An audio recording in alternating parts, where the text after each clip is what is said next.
When designing hospitality projects, the most important aspect is simply atmosphere. We want to create a unique, specific atmosphere that is derived from the physical location. It has something to do with the context of the project, but it's really about the feeling, the atmosphere, the lighting, the subjective feeling you get in when using the space. We at Snøhetta, we don't believe in having a master who determines what our designs are supposed to look like. We believe in the collective and really finding concepts that are so closely linked to the specific location or the specific task that we then develop our designs from. And we do that in workshops that we try to do together with clients and other people who we involve in the process to really find a conceptual framework that we build our project upon. So for example, the Under project that you probably know in Norway, the concept was not making an underwater restaurant. The concept was immersive. This is something we developed together in a workshop with the client and then developed a project from that. The Under project, of course, is an unconventional building project because it's submerged into the sea. But fortunately, on the west coast of Norway, there are a lot of specialists who are familiar with these challenges that you're facing, the high pressures, the water tightness, and so on. So the hull of the building, if you could say so, which is made in concrete, is actually cast on land on a dry dock, and then it's towed to the construction site and submerged. So this is really the special part. We got some really cool documentation of this submerging process.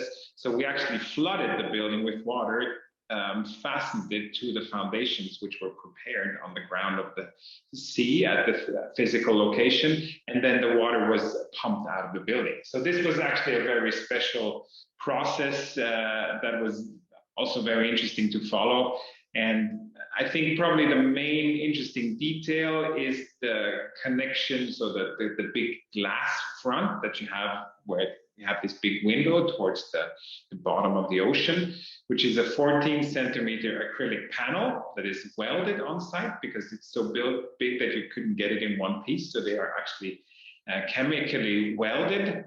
Also interestingly, the tightening, so the gap between the concrete and the acrylic, because there's such a big pressure that comes from the water, is that this gap will never leak any water because it's pressed with so much underwater pressure towards the concrete structure.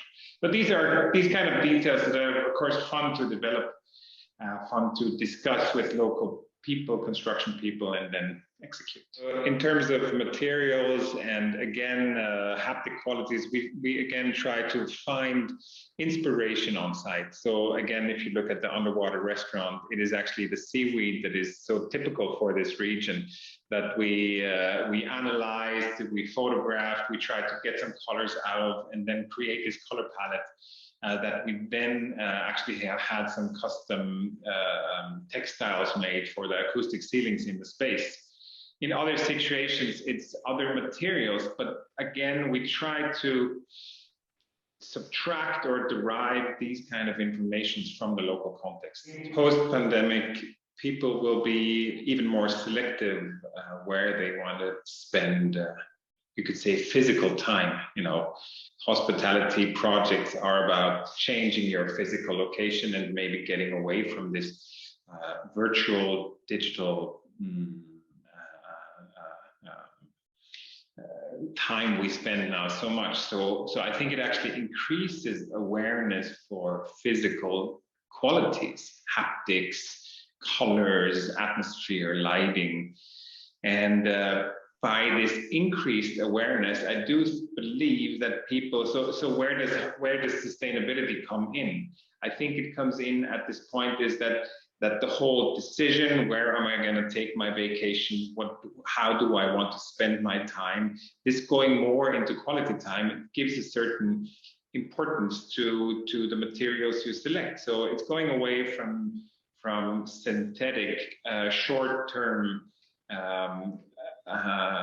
qualities into something that is more grounded, more rooted, more in the sense of the word sustainable. Yeah, something that will give you a long-lasting impact and hopefully also has a long-lasting standing. Because this is something that we've discovered, of course, over the last decades, that many hospitality projects, especially restaurants, have such a short lifespan. So, and the most unsustainable thing you can do is throwing out some furniture that you just created 4 years earlier. So keeping projects and really taking care of them, creating long-lasting experiences, this is something which is truly sustainable.